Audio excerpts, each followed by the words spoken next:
Selamat pagi semuanya. Selamat pagi, Pak. Pagi, Pak. Pagi, Pak. Pak. Gimana kabarnya hari ini? Sehat, Sehat, Pak. Pak. Baik, Pak. Sehat, Pak. Sehat, Pak. Syukur, alhamdulillah kalau keadaannya sehat semua. Semoga semuanya selalu dalam keadaan sehat ya, walaupun saat pandemi. Mudah-mudahan kalian tetap bisa menjaga kesehatannya. Seperti itu. Baik, sebelum kita mulai pembelajaran hari ini, marilah kita berdoa. Berdoa akan dipimpin oleh Raymond. Untuk memulai pembelajaran fisika kita, jangan saya berdoa dalam agama Kristen Protestan. Agama lain harap menyesuaikan. Nah, sebelum kita belajar lebih jauh tentang induksi elektromagnetik ini, saya akan coba mereview lagi tentang materi yang sudah kalian pelajari sebelumnya. Pertama, siapa yang tahu, ada pertanyaannya, apa yang terjadi atau yang akan muncul jika suatu kawat dialiri arus listrik? Siapa yang tahu? Saya boleh jawab, Pak. Oh, silakan, Irwanto, silakan. Itu nanti akan dihasilkan medan magnet ya, Pak? Oh, medan magnet, ya betul, akan dihasilkan medan magnet. Terus kemana kira-kira arah medan magnet yang dihasilkan tadi? Saya pengen jawab, Pak. Oh, silakan. Oke. Nah, kalau flux magnetik sendiri apa? Atau flux magnet itu apa? Siapa yang tahu? Saya mau menjawab, Pak. Oke, silakan, Ruth. Jadi, flux magnet itu adalah besarnya medan magnet yang menembus suatu luasan permukaan tertentu, Pak. Di mana rumusnya kita ketahui V sama dengan medan magnet yang dilambangkan dengan B, dot sebagai perkalian vektor dikali luas permukaan, Pak. Jadi bisa rumusnya itu V sama dengan B dot A cos theta, Pak. Oke, oke, terima kasih ya. Betul. Jadi flux magnet itu bisa juga secara matematisnya itu adalah B dot A ya, B dot A atau besarnya itu BA cos theta, B kali A cos theta.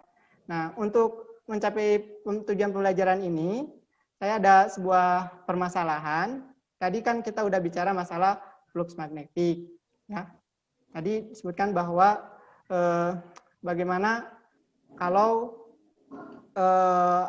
ada medan magnet yang menembus suatu permukaan, tadi akan dihasilkan flux magnetik. Nah, sekarang kalau flux magnetik yang dihasilkan tadi itu mengalami perubahan, kira-kira apa yang akan terjadi gitu. Nah, untuk mengetahui sebenarnya apa sih yang terjadi kalau misalkan flux magnetiknya berubah, nah kita akan melakukan eksperimen yang pernah dilakukan sebelumnya, yaitu oleh Michael Faraday gitu, atau nanti disebutnya eksperimen Faraday. Nah, di mana di eksperimen Faraday ini ada suatu kumparannya ini seperti ini kurang lebih bentuknya. Kemudian nanti ada magnet itu kan berarti menghasilkan medan magnet. Nah, kemudian nanti medan magnetnya itu menembus permukaan tadi dengan cara diubah-ubah. Nanti kan kalau misalkan ada medan magnet terus menembus permukaan itu berarti nanti ada flux magnetik tadi ya. Flux magnetiknya kalau digerakkan makin dekat, nanti garis-garisnya itu makin kuat, garis-garis medannya, berarti flux magnetnya makin besar juga, artinya berubah. Nah, berarti ada perubahan flux magnetik. Nah, apa yang akan terjadi kalau ada flux magnetik itu diamati di galvanometer ini perubahannya, apa yang akan terjadi. Nah, supaya kalian tahu apa yang akan terjadi pada kumparan ini atau yang bisa dilihat di galvanometer, nah silakan kalian lakukan praktikumnya sesuai dengan LKPD yang sudah saya share di LMS kita di Moodle ya. Jadi kalian silahkan download di LMS tersebut.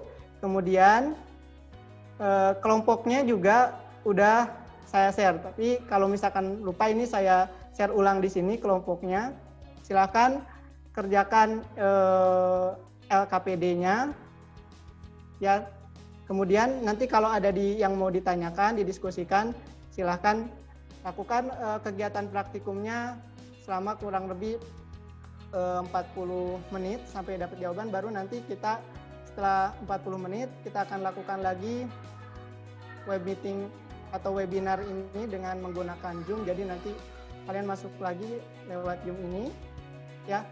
Kemudian ada nanti salah satu kelompok yang akan mempresentasikan hasilnya. Seperti itu.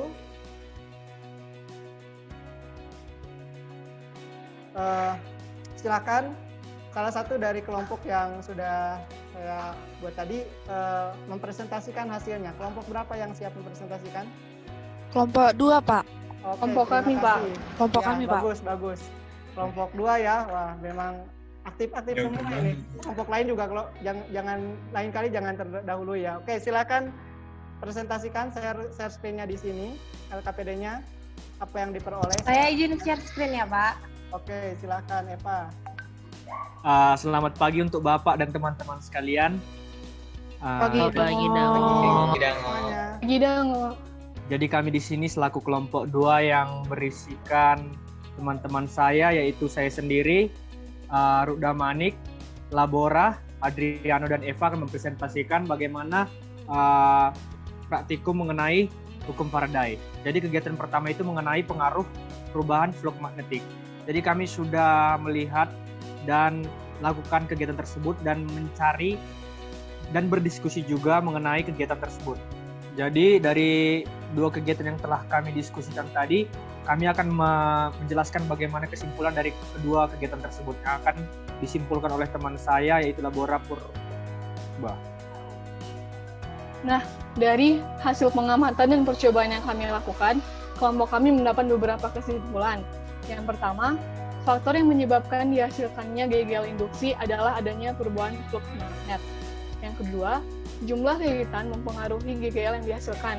Semakin banyak jumlah lilitan, maka GGL induksi yang dihasilkan juga semakin besar. Yang terakhir, agar flux magnet berubah, bisa dilakukan dengan berbagai cara, diantaranya mengubah medan magnet, arah dan atau besarnya, mengubah luas kumparan, mengubah jumlah lilitan, dan yang terakhir mengubah arah medan magnet terhadap kumparan. Oke, terima kasih kelompok 2, presentasinya sangat luar biasa ya. Jadi dari apa yang sudah kalian lakukan terhadap praktikum virtual ini, tadi ada kesimpulan bahwa faktor yang menyebabkan dihasilkannya GGL induksi itu adalah karena adanya perubahan flux magnet. Nah, flux magnet bisa berubah, bisa dilakukan dengan cara pertama mengubah medan magnetnya. Yang kedua mengubah luas luasnya. kumparannya, Pak. Oke, yang ketiga Jumlah lilitannya, Jumlah Pak. lilitan, Pak. Lilitan, Pak. Oke, yang keempat. Arah medan magnet terhadap kumparan. Oke, jadi itu ya kurang lebih cara yang bisa dilakukan agar menghasilkan GGL induksi. Dan itu untuk pertemuan hari ini kita udah menghasilkan bahwa GGL induksi bisa dihasilkan dengan cara merubah flux magnet ya, seperti itu. Itu juga yang dilakukan oleh Faraday ya. Jadi untuk hari ini cukup sekian dulu. Pertemuan selanjutnya kita akan coba bahas mengenai aplikasi dari Faraday ini. Kemudian ada soal-soal yang bisa kalian kerjakan, soal latihan di LMS, silakan dikerjakan. Nanti saya lihat hasilnya. Itu saja. Ada yang mau ditanyakan dulu?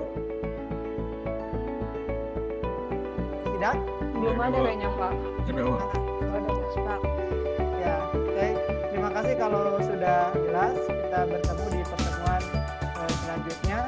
Terima kasih. Selamat pagi.